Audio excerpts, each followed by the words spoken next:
No. Hey, can we just park on that for a minute? That's a great thing. And if you're out there listening, and you're just what you heard, Paul, it was almost counterintuitive. Your dad passed away, and you were wanting to be by yourself. But what you needed was a community of men around you. And you came and became part of that training, and that was exactly what you needed. And there's guys out there right now that, you're thinking, well, I don't know that I want to go do that, but that is going to take you to a new level. And until you've experienced it, get involved. Jump in there, especially if you haven't done any trainings. Come to trainings. You're going to find a band of brothers that are you're not going to find that anywhere else to that degree.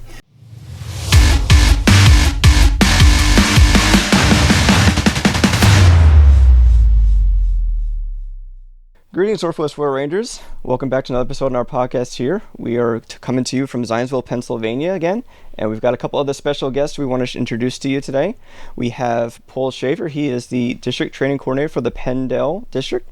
And then we have Commander Karl Fleig, our National Director for Royal Rangers. Greetings, gentlemen. Greetings. Hello, are we still muted? You are not anymore. You're here. Hey, we're here. All right. Hi, Paul. Hello, Carl. Good to see you. Yeah.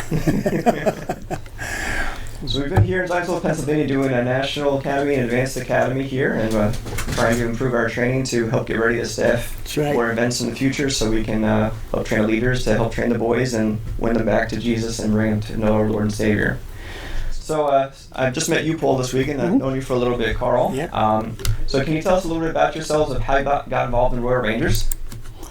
I got involved about the time my oldest son turned old enough to go into straight arrows. Nice. And I didn't know anything about it, but someone said, why don't you come over to this event and help us kind of watch the Pinewood Derby race that we were running.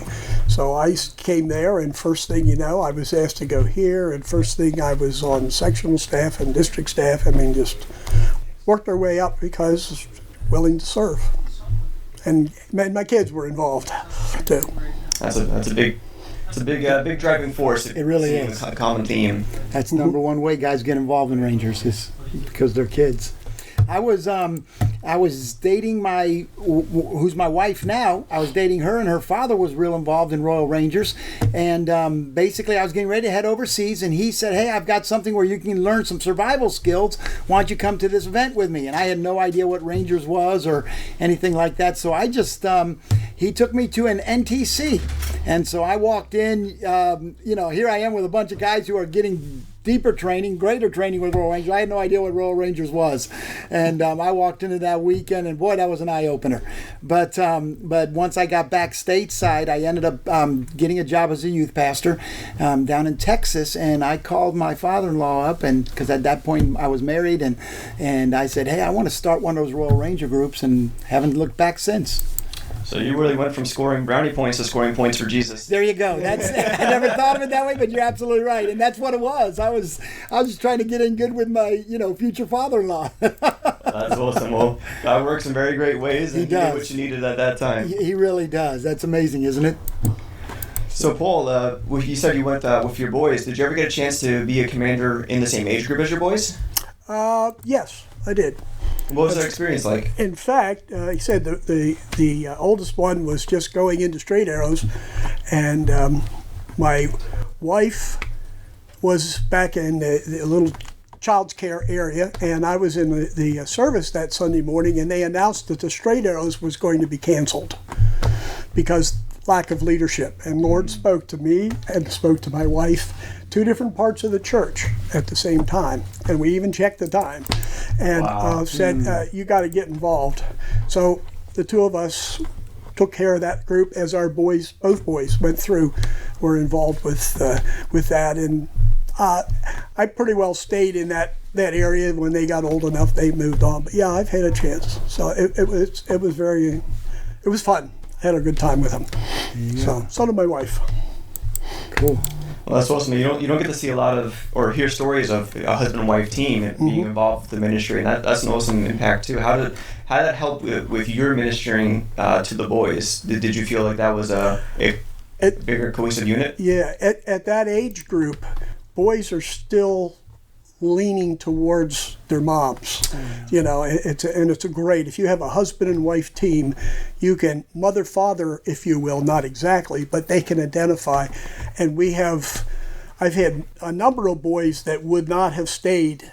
They came and they didn't want to stay when they're talking to me because it's another man. In fact, I know of one that came from an abusive home, and when he saw me, he didn't want anything to do with a man. Right. But my wife stepped in, and so he stayed. And it wasn't too long, and that young man that was abused, he was sitting on my lap while we were doing devotions. Great so example, yeah. You know, there's an icebreaker there by having a woman at that particular age group. My wife didn't stay with Rangers, however. She went over to girls' ministries. Can you believe it? But what a great example for that young man, for him to see what absolutely. a godly man is. Absolutely. Because until that point, he didn't have an example of a young man. Any man, if you went to move towards him in any way, shape, or form, he backed off. Yeah. It didn't take too long to figure out what probably was the case. We did some work through the pastor and found out there was some issues, and it was being addressed already, fortunately. That's why his mom brought him to Rangers, hopefully that he'd get a different view. That's awesome seeing the impact of a husband and wife, you know, working side by side, and see that true biblical definition of a man and woman working together. I mean, Absolutely. Getting it from that really young age, and even if they don't remember at that age, just it's implanted in your brain. It can come to remembrance later on. Yes. Absolutely. That's good.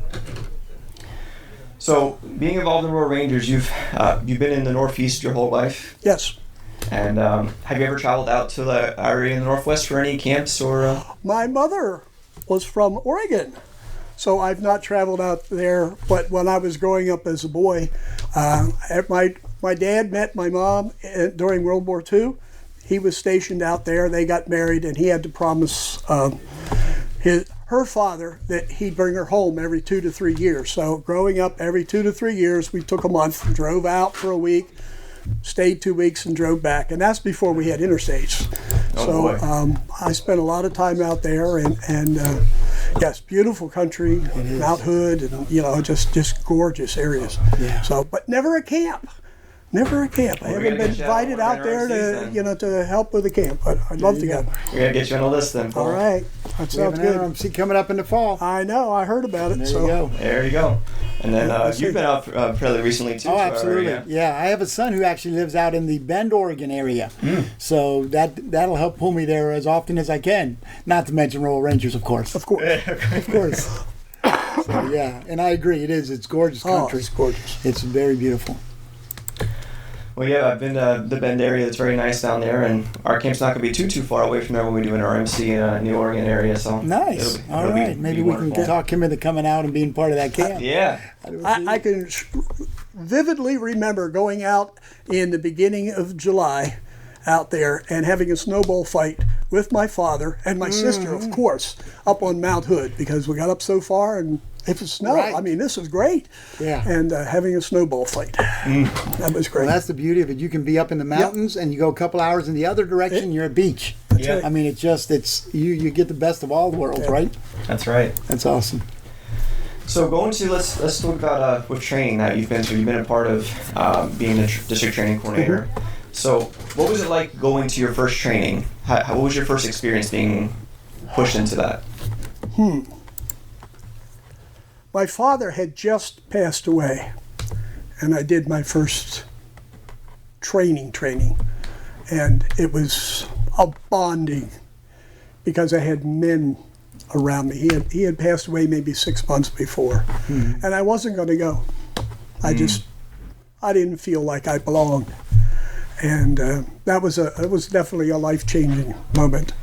Wow. And since then, it's kind of like, ooh, that was cool. Let's try something else. Yeah. And I've been looking for other things, and I've been drawn. The Lord, when you pray for the Lord to give you direction, you better be ready to step out, because that's what he was doing, giving me little steps, nothing big, little steps, but I was definitely moving in the direction that he wanted me to move. Yeah.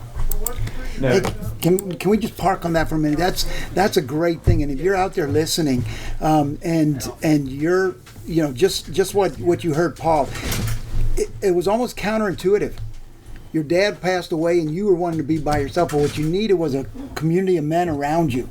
And you came and became part of that training, and that was exactly what you needed. And there's guys out there right now that, you're thinking, well, I don't know that I want to go do that, but that is going to take you to a new level. And until you've experienced it, get involved. Jump in there, especially if you haven't done any trainings. Come to trainings. You're going to find a band of brothers that are just, you're not going to find that anywhere else to that degree. Yep. So that's a great word, Paul. That's a great way of pointing that out, Karl, too. And do you still have some of those friendships that you formed from that training? Oh, yes. Yes. And how long ago was that, if you don't mind me asking? Oh, that would have been about 1990, 91, something like that. Yeah, so like lifelong bonds. Oh, yes, definitely. Yeah, so like we were saying, the training is not just the physical training that we're receiving and the content we're learning, but it's the relationships and it's also from the fact that some of those friends and those bonds that I developed, we kind of got together and said, let's go together to the next one. Come on. So we were banding together and we stepped forward and took additional training. So you almost got like the accountability, knowing like, if I don't go, they're going to get ahead of me. I got to stay with them. A little bit of that. Yeah. Yep. That definitely, men are competitive. We never compete, do we? Yeah. No, that's for sure. But, that's it. Yeah. And I've never, growing up, I was never really a really outspoken kid.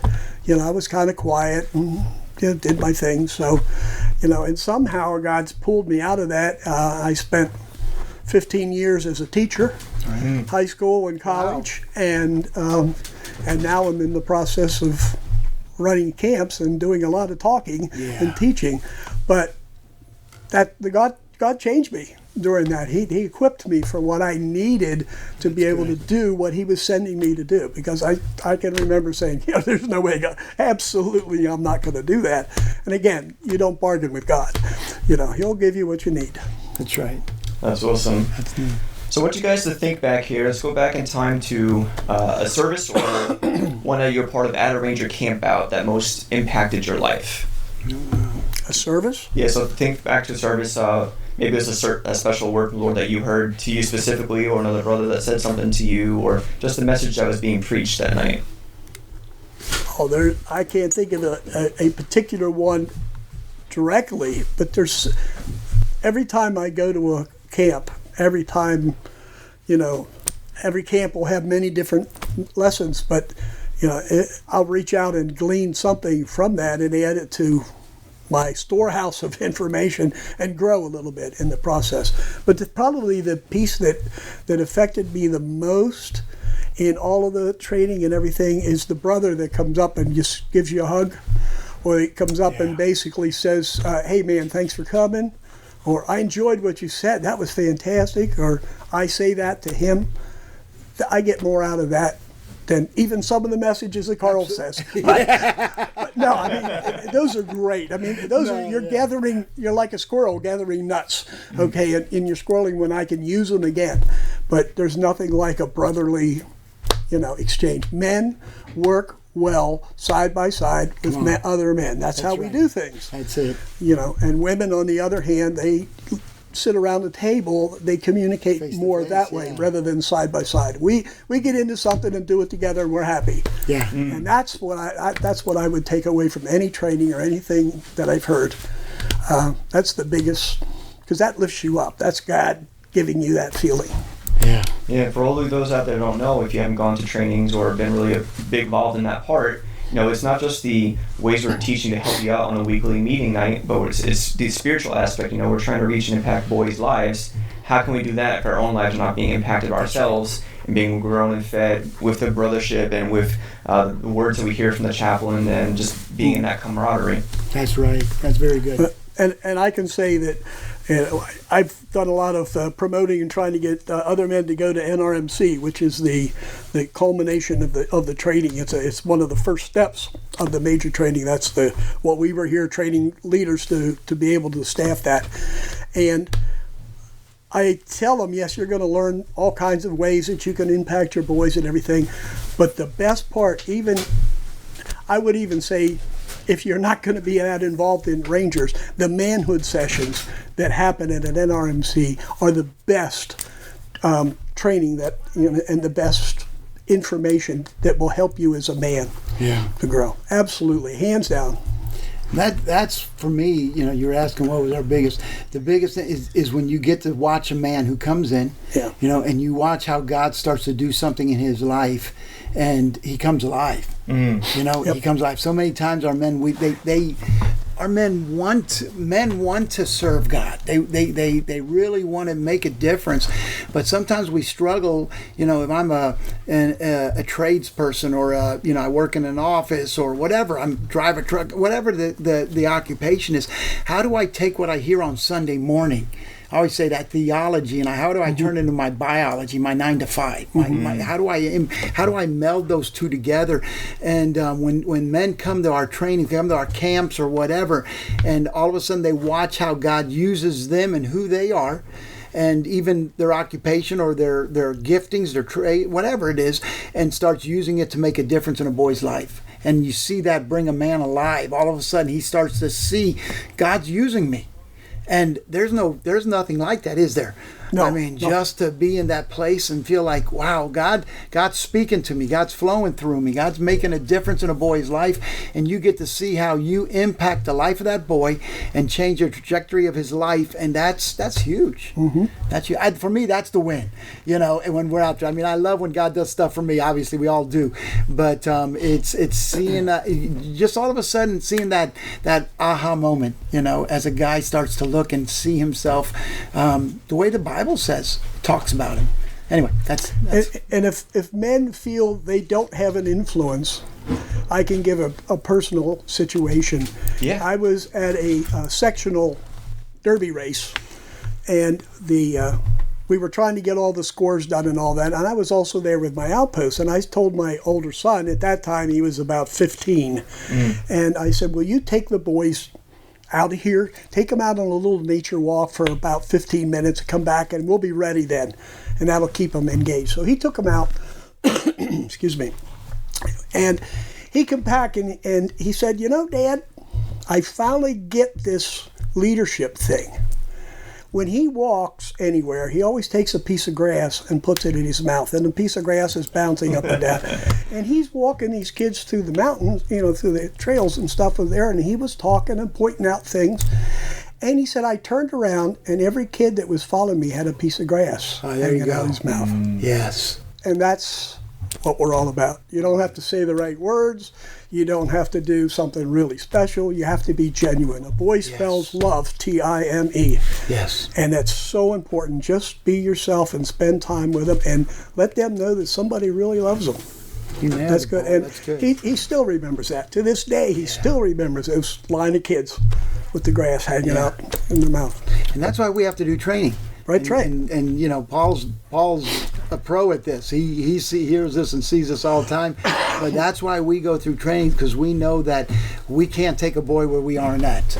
And so much of our training is about, hey, Jake. I heard my name. There you go. Hey, everyone.